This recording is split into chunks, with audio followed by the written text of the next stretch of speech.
ombudsman na ang pinag-uusapan. Ito lang ho ang masasabi natin ha.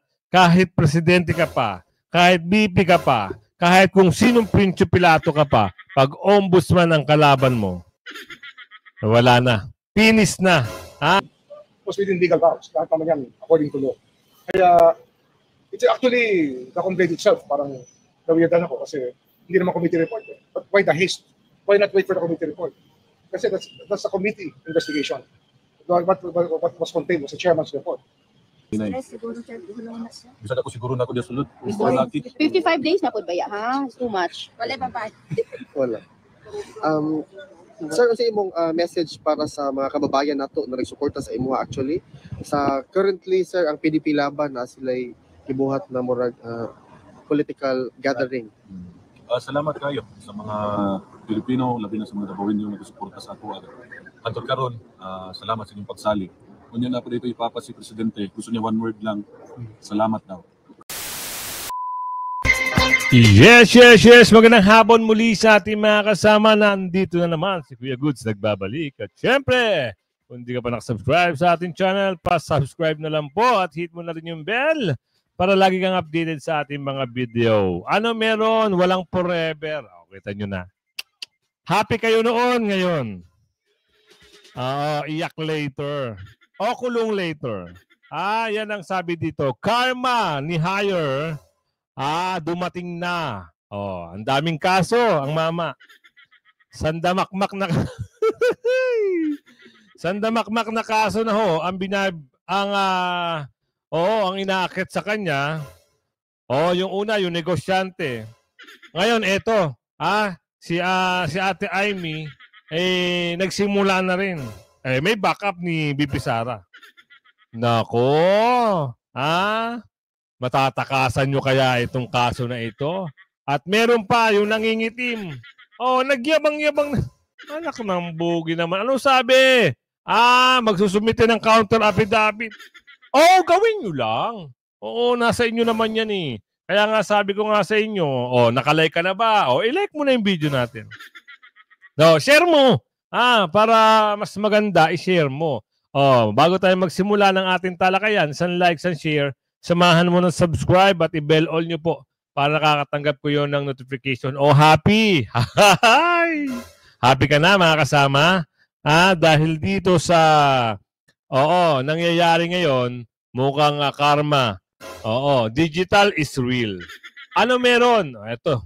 Kailangan nyo malaman ito mga kasama dahil meron hong lumalabas na report na dumating na ang karma ni Hire. Pasok natin to. May kasabihan nga tayo, walang forever. Naglabas na ng kautusan ang Office of Ombudsman. Inasusumiti na ng counter of affidavit ang magkapatid na John Vic at Boying Remulla. Aba, si brother. Kasama sila dito sa pagpapaliwanag. Kailangan nyo mag-counter affidavit. Diba? Sagutin nyo sa ombudsman. Alam nyo ba mga kasama, pag ombudsman na usapan, pag nagdesisyon yan, nako, walang mas mataas pa dyan pag na-ombudsman na ang pinag-uusapan. Ito lang ho ang masasabi natin ha. Kahit presidente ka pa, kahit VP ka pa, kahit kung sinong Prince Pilato ka pa, pag ombudsman ang kalaban mo, wala na. Finish na. Ganun lang kasimple. General Marbil, General Torre, maging sila kanila. Ito ay patungkol sa isinumiting committee report ni Senator Amy Marcos na di umanay may violation sa pagkakaaresto kay dating Pangulong Duterte. Adalin pa sa pinasa na kasi yung pinaka-final committee report na pag-usapan ng mga senador na humarap dyan sa pag-imbestiga na yan, meron na silang resolution. Ibig sabihin, may report na sila na nakapagbalangkas na sila na pwedeng ikaso, yan na. Ombudsman na. Nakakapagtaka mga kasama, kailangan na lang sagutin ito. Sagutin nyo na! In Netherlands, nasa exciting part na tayo mga kasweet. Tama. Acting on the Senate Committee on Foreign Relations Chairperson's report, the above-named respondents are hereby directed to file their counter-affidavit together with the affidavits of their witnesses and other supporting documents, if any, within 10 days from receipt of this order, in 3 legible copies addressed to this Bureau through the Central Records Division, 2nd floor Ombudsman Building, furnishing the complainant with a copy with proof of service to the complainant who may file a reply thereto within a period of 10 days from receipt thereof. Failure to file a counter-affidavit within the aforesaid period Nako. shall be deemed as waiver of respondent's right to submit controverting evidence, Nako. and the preliminary investigation shall proceed accordingly. Thereafter, this case shall be deemed submitted for resolution on the basis of the evidence presented by the parties, whose presence may be dispensed with unless otherwise required for clarificatory questioning. No motion to dismiss or bill of particulars shall be entertained. At alam niyo ba mga kasweet, ang pinakamatinding parusa ng ombudsman sa Ano kanila, yan? ito lang naman ay dismissal mula sa kanilang serbisyo, Hala. forfeiture of retirement benefits, Aroy. and perpetual disqualification from ever working in government. Aroy. I'm supposed ni Crisette Loretta Chu. If you're wondering what the harshest punishment the ombudsman can give, it's dismissal from service, forfeiture of retirement benefits, and perpetual disqualification from ever working in government. Salamat, Amy Marcos, for already laying the groundwork and conducting the hearing, kasi the ombudsman can just quickly decide from there. Mukhang eto na siguro ang pinakamagandang balita ngayon. Abay kapag nangyaring isa sa kanila o lahat sila ay madismiss at matanggal sa serbisyo, magagamit ito sa kaso ng Tatay Digong sa ICC. Ayan na. Pag yan na nangyari, sa sinasabi ni Robin, baka magkabaligtad lahat ng pangyayari. Baka pwede rin makulong, pwede nga talagang kulong na kulong. Yan ang sabi ni Aling Ledesma. At ang magandang mangyayari pa doon, yung retirement ay mawawala. Sabi ni Aling Lori. Hirap ano? Kung inayos lang sana nila yung paghuli, dinala lang sa local court, okay na eh. Kaso may problema eh. Talagang ang tawag nga doon kanina ni Aling Josephine, pagtatraidor. Pilipino, pinadala nyo sa ibang bansa para ipa-aresto at ipakulong. Wow naman. Bakit ganun kabilis? Hindi sinunod ang due process? Ibang klase? Lapit na ho ang eleksyon Baka nakakalimot kayo. May mga bali-balita na pumasok pero hindi pa naman ako naniniwala doon hanggat walang nagsasabi sa akin na isang miyembro. Alam nyo na. Kung ano yung naririnig nyo, wag na muna nating intindihin. Baka mamaya, sabi ng iba, rumors lang yan. Mahirap sa rumors. Message nyo sa akin. Kung kayo po ay kasapi sa kaanib ng alam nyo na yung nababanggit na pangalan, kung kayo ay isa ron, kung totoo man yan, message nyo po sa akin. Type nyo sa comment section. Kuya Goods, opo, talaga, 3 lang po ang inano sa amin, sinabi sa amin. Doon lang ako maniniwala. Pero pag ganito ay kwentong-kwento at rumors, mahirap po magbanggit ng pangalan. Mahirap po magbanggit ng mga ganyang detalye. Hindi pa naman sigurado. Kasi bakit? Nung una, siyempre, ito papaliwanag ko sa inyo baka mamaya magalit kayo. Suportado nila si BP Sara. Tapos sasabihin, ganun lang, 3. Ay, hindi pa ako naniniwala. Mga kasama. At bakit? Lagi nga sinasabi yan sa isang mainstream media, kilala nyo naman, di ba, tuwing alas 5. Di ba? Alam naman natin, nasa side sila ng mga Duterte. Tapos ganun lang, baka naman kwento lang. Oo. Huwag muna natin bigyan ng kulay. O doon naman sa mga mabibilis ang dila, wag ho nyo muna ikalat yan. Baka magalit lalo ang mga kaibigan natin diyang religious group. Imbis na matuwa, di ba? Iwasan nyo muna yung mga chismis-chismis. Okay, hindi ikaw kung ikaw, baka sabihin mo, tinapatamaan kita. Pero kung ikaw yung nagkwento nun, hindi kita pinapatamaan na. Ikaw ba yun? Kung hindi, di ayos lang tayo dyan. Ganito, mga kasama, meron kasing bumalita, meron nag-vlog na. Hindi naman natin sasabihin kung anong pangalan nila. Basta ang sabi, 3 lang daw yung inendorso. Okay. Wag muna natin bigyan ng kulay saka na lang. Pag sinabi ko na totoo nga, doon na lang kayo maniwala. Pero ngayon, wag muna kayo. Alam naman natin na lalapit na ang botohan. Merong mga paninira, merong parang, siyempre, papahinain yung loob ng mga kandidato para masira sa focus. Ganun lang kasimple. Mag-focus tayo sa Duterte. Kung totoo man ang sinasabi nila, edi, babawi tayo doon sa ibang bagay, babawi tayo doon sa ibang grupo, babawi tayo doon sa ibang Pilipino. Kung totoo man yun. Pero hanggang ngayon, wala pa tayong preba, tuloy tayo dito. At eto na, mas magandang pag-usapan to. Ano meron? Hawak na ni BP Sara ang police report. Nino? Kilala nyo naman kung sino lagi napapagkwentuhan pagdating dyan sa Amerika. Bakit? Eto alamin natin. May sagot si VP Sara. Sinabi ni Attorney Claire Castro na si Vice President Sara daw ang pinanggagalingan ng fake news. Ito ay patungkol. Ano na naman istoryahin na naman ito. Si VP Sara naman, sinasagot lang kayo ni VP Sara. Pag meron kayong patutsada kay VP Sara, sumasagot lang si VP Sara. Ganun lang. Kumbaga sa nagka-counter lang si VP Sara, pero hindi si VP Sara ang pinagbumulan ng fake news.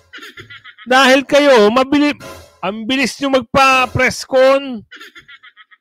Tapos pag may tinanong yung reporter, sasakyan nyo. Ngayon, anong nangyari? Sakla po. Nga. Iyak.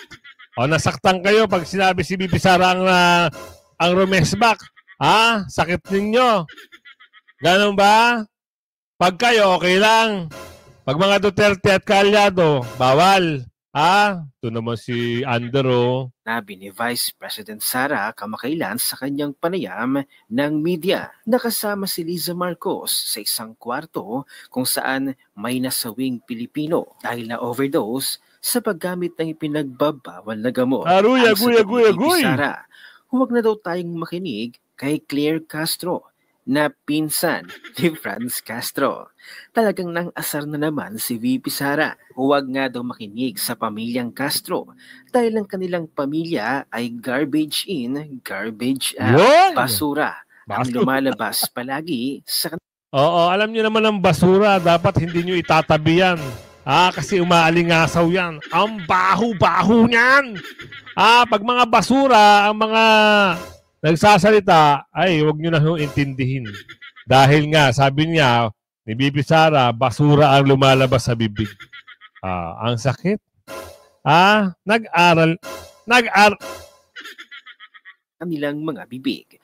At hindi na kailangan ipaliwanag pa ni VP Sara ang ibig sabihin nito. Garbage in, garbage out. Kung hindi na ito maintindihan ni Claire Castro, kasalanan na niya yun. Samantala may isang certified DDS at taga Davao na ibinunyag na mayroon palang copy o kopya si Vice President Sara ng police report mula sa Beverly Hills Police Department patungkol sa kinasangkutan ni Liza Marcos sa Los Angeles. Ayon nga kay Butch Baliao, she has a copy of the police report. Meron naman pala. Kaya naman pala nasabi ni BP Sara, meron naman pala talaga. So, baka mamaya, dahil sa garbage in, garbage out nito, nagagets nyo, ilabas nga ni BP Sara yung kopya niya ng police report. Eh doon, baka mamaya matamimi kayo pag inilabas sa media, agoy, pahiya, ganun lang. Abangan natin mga kasweet kung ipiprint ba ito ni VP Sara o i-air National TV. Nako, Tama. takot lang ng pamilyang Marcos na kasuhan si VP Sara. Hindi ito basta-basta magsasalita si Inday nang walang hawak na matibay na ebidensya. Tama. Samantala kaabang-abang ang gagawin na namang bagong film ni Direk Daryl Yap na kung saan bibida si Vice President Sara na gaganapan ni Claudine Barreto, Martin Romualdez na gaganapan ni Bayani Agbayani. 2028, the movie begins. Sa latest pasabog ni Director Provocateur na si Direk Daryl Yap, inanunsyo niyang si Claudine Barreto raw ang gaganap bilang Vice President Sara sa isang hindi pa pinapangalanang proyekto. Oo, hindi to meme. Confirmed yan sa Facebook post niya noong April 22. Claudine Barreto as Inday Sara Duterte. Kung si Claudine ang Inday Sara, posibleng yung portrayal ay soft launch ng image building palaban, makabayan, siniraan pero hindi bumigay. At ang mensahe, simple lang, handa na si Sara, hindi lang para sa pelikula, kundi para sa 2028. Pero marami. Handa na ang agila. Ika nga, ready na. Kita mo nga, nagsisimula na di ba? Pag dumagit ang agila, takbo! Problema, makakatakbo pa kaya itong mga ito. Ito mo nga yung 5, sinisimulan na. Posible. Abangan natin, baka mamaya. Pag nanalo yung 10 plus 2, sigurado sureball. Pag dinagit, diretso. Long quotes. May nagsasabi na paghahanda raw ito sa mas malaking banggaan. Si Sara kontra kay Martin, ang prime ministerial dreamer na ayon sa ibang kritiko ay gutom sa kapangyarihan. At kung may pelikula si Sara, baka naman ang kampo ni Martin Romualdez ay maglabas rin ng sariling biopic. Title suggestion, Romualdez sa ngalan ng ayuda. Ang tanong, sino ang gaganap kay House Speaker Martin Romualdez? Pwede kamukha ni yun? Kaso nga lang, ang tanong, tatanggapin kaya ito ni ni brother. Ang problema, ang alam ko, kaibigan to ni Ka Cesar si Ka Cesar, kaibigan, si Robin at saka si Kaipe. Kaibigan din ito ni Kaipe. Tatanggapin kaya ni Bayani ito? Malamang, pag-iisipan pa yan. Siyempre, ang gusto ng madlang people ay walang iba kundi si Bayani Agbayani, kung full-on satire ang peg. Kung gagawin itong political comedy disguised as truth-telling, bakit hindi? Bayani bilang Romualdez na laging may hawak na envelope ng ayuda habang may pa-constitutional amendment punchline. Pero sa huli, hindi sapat na maganda ang cinematography ng eleksyon. Ang importante, malinaw ang kwento at hindi tayo extra lang. Kaya kung may pelikula si Sara at may possibility ng pelikula si Martin, ang boto mo pa rin ang ending scene. So habang inaabangan ng casting call para kay Martin Romualdez, isa lang ang malinaw. Ang 2028 ay hindi lang eleksyon. Isa itong palabas na dapat nating panoorin, pag-isipan at sulatan ng sarili nating ending. Disclaimer: this article is satirical and fictional in nature. It is intended for entertainment and commentary purposes only. At heto lang at nagbita-bita na naman itong si Martin Romualdez. Ibinida ang mga pabahay ng Marcos administration. Magaganda daw at dahil may mga amenities. Talaga ba? Pero komento ni Mr. Real Talker, abay pagandahin mo muna ang iyong nasasakupan. Pagandahin mo muna ang baluarte mo. Tama. Sa Tacloban, Romualdez, bago ka magbida-bida. Panoorin natin ang buong video. Isa pa pong magandang balita. Kompleto na ang lahat ng amenities. Itong clubhouse na to. Wow. Ayan, yung swimming pool na in-enjoy ng mga bata. Wow. Yung basketball court. Wow. May tennis court pa. Wow. Tapos napakaganda yung Central Park na punong-puno ng tao kanina pero medyo Galing nyo magsalita. Oo, yung palengke nyo, ayos na ba? Yung kalsada nyo doon, ayos na ba? Ha, ayos na ba tayo dyan? Anak ng bugi kayo, galing-galing nyo salita dyan eh. Nakakuwanan yung palengke nyo. Gus-gusin. Kinumpara doon sa palengke ng Davao, ikala mo mall. Yung palengke ng Davao. Tapos ngayon, magbibida-bida ka dyan. Wow! Magagawa pa kaya niya next pag natalo na yung alkansya? Oo. Ay malamang ang sticker susunod na naku. Naku!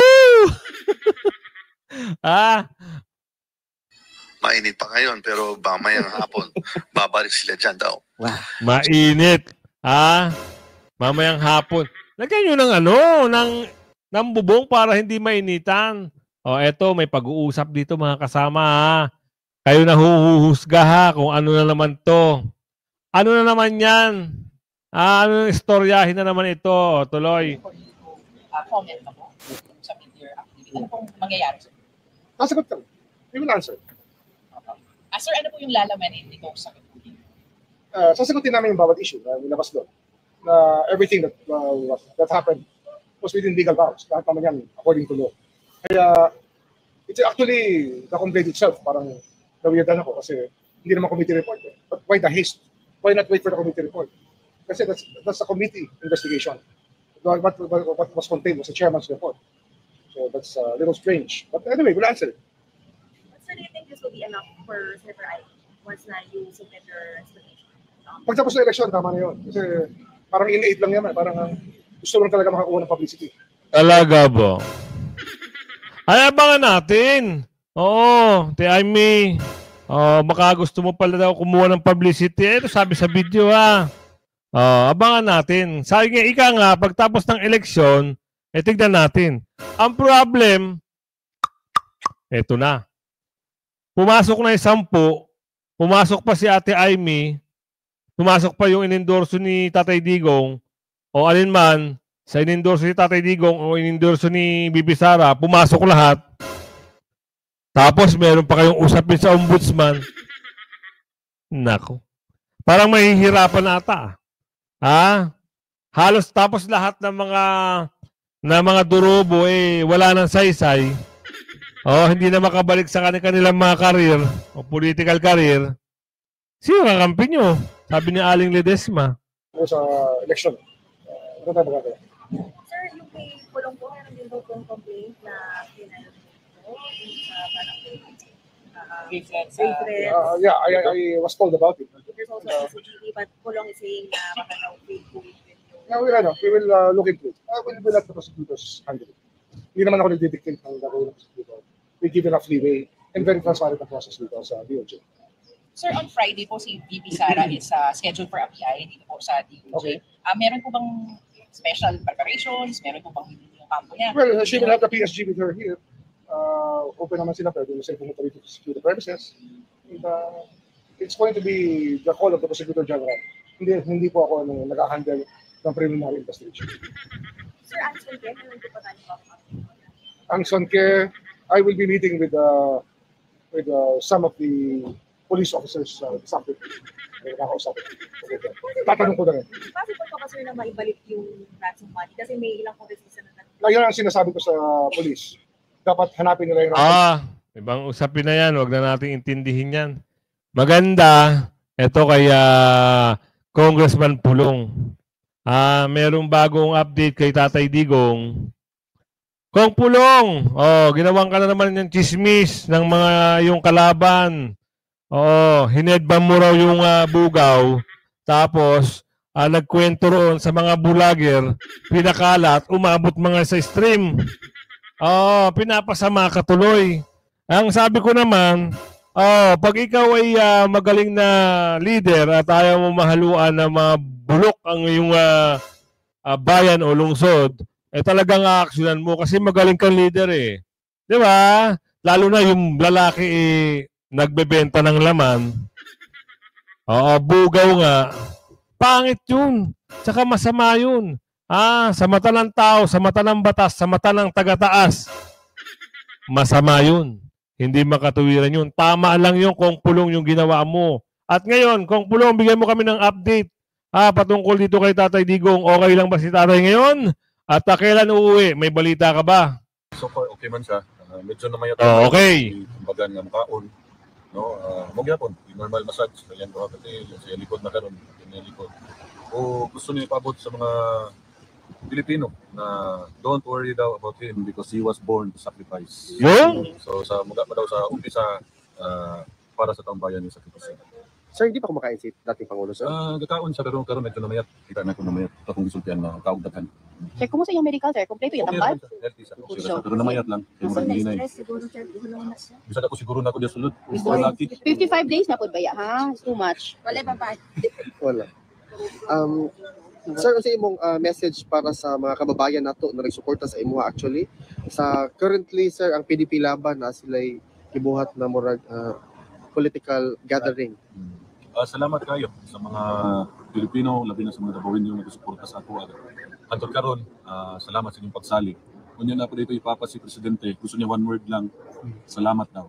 Salamat. Salamat. Mura daw, yung kasulti sa inyo. Wala siya additional kung sa maabot ng election. Mura to, choose a unsa sulti. Kay nagsugod daw ang Pilipinas sa struggle, so choose a leader na fit to govern the Philippines. Kung Galing. ang Gabriela at makakaliwang grupo na is paimbestigahan ng issue involving you, ano pong masasabi ninyo na sinasakyan ng CPP, NPA, ang issue, ito yung mga grupo kalaban ni dating Pangulong Rodrigo Duterte? At pabangod sa nila lang issues kidnapping. Convicted mo na sila? Yes. Yung mga wala po ng priso na. Sige lang magmama dahil mga bahay, makabayan. Niagi tatanan sa Congress. Nagtuhom ako kabalo pila yung ginadawat. Ayaw ko ninyo agita, kinapilistahan. Righteous na tayo mga iwaang. Panukap, pila ka bata ang namatay tungod ninyo. Based on hearsay ha, sige niya na po kasuhan. Wala ko yung ito. Kung sa tambayan? To, salamat kayo sa inyong suporta kang Presidente, sa akong isuon kay BP Inday, o sa among pamilya. Daghang kayo salamat. Pangayoon na po namo napadayon ang pag-ampo para sa health sa among amahan. Salamat kayo. Salamat po. Sa day sekreto nimo ko nganong sumutaw kag kagwapo diri sa dahi. Gwapo man ang Gwapo hangin. Ati mo tanan diri parang gwapo tanan. Labi na makabayan, di ba anak mo diri? Sa mata ko puti. Ati mo diri parang gwapo mo, mga pangita mo. Wala ko na dito sa Pilipino Sige ko. Last na sila gibuhat kundi daw to ng Pilipino. Ayo. Pila ka bata bukid ang inyong atik. Ay na kay na-stress na Sige ko. Salamat ko. Di na siya ma-stress. Based on hearsay. Gusto ko na po mga abogado na yung mga comment. Salamat ko nga sa imong time karon tong ato na sa 30 forest ko. Wala na. Wala na dito sa Park Forest. Ay, by the way, tawag ko ng mga security. Regarding that may Duterte nga Forest Park dito sa Pilipinas, diri na hinoon sa hig. Regarding that kung kabalo ba si tatay na ipa-relocate kami sa Philippines? Kung sudan, karam lang. Sa may ulis. Ano nang isa din lang jud daw nga biklon ang government, sunod-sunod lang tayo. Exactly. Dili man part sa private property. Public. Sana kanya mga security diri gadula ang mga bata. Yeah, true. Mao na lang mga dulaan mga bata. Yeah. Pero naadyo tayo do 30 forest ko. Natay do 30 park. Naabot tayo do 30. Diyan lagi ta mapakagbitin. Ikong maraming salamat po ha. Mabuhay ka kong. Thank you. Ata na kikot na na. Yan, narinig nyo. Okay lang si Tatay Digong. Relax na relax siya doon. Pero siyempre, ang hiling natin mga kasama ay mabalik si Tatay Digong dito sa Mars. O dyan sa Pilipinas. Kasi, alam nyo naman, talagang miss na siya ng ating kababayan. Gusto na siyang makita, makasama, at gusto na siya mag-joke. At siyempre, lagi natin pinapasok itong PDP, Duterte, huwag niyong kakalimutan at dun sa rumors, sa rumors, na bagong pasok pa lang, na 3 lang daw ang inendorso, wag muna tayo maniwala doon. Basta tayo nakapokus tayo doon sa 10+2. At doon sa magko-comment sa akin na magpapatunay na talaga ba, kasi alam ko dyan mga kasama, ito lang. Ito lang ang alam ko kasi dyan, hindi, sa bagay, meron na kasing bumoto sa ibang bansa mga OFW. Doon, Siguro doon, siguro nasabi sa kanila, kaya nagkaroon ng balita dito. Ay, wala pa naman akong info. Kasi yung mga yan, pag halimbawa, hindi naman nagsasabi yan kung sino eh. Magbibigay yan ng listahan, gabi. Gabi, para kinabukasan diretso sa butuhan. Ganoon. Kaya doon sa mga nagkwento, hintayin ko muna yung update. Update muna. Gusto ko lang i-confirm kung totoo para meron tayong prueba.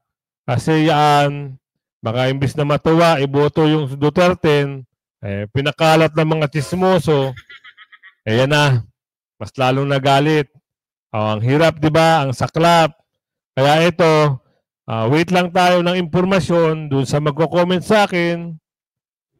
At yung mga kaibigan ko na kasapi nila, o ka-member nila, baka mapagtanungan tayo, makakuha tayo ng informasyon, mabigyan natin ng katotohanan. Hanggang ngayon, sana, wag muna tayo magbigay ng mga kulay na hindi maganda. Hanggang sa muli mga kasama, ha? Oo, hanggang sa muli, Kaya like, share nyo yung video, Bye-bye!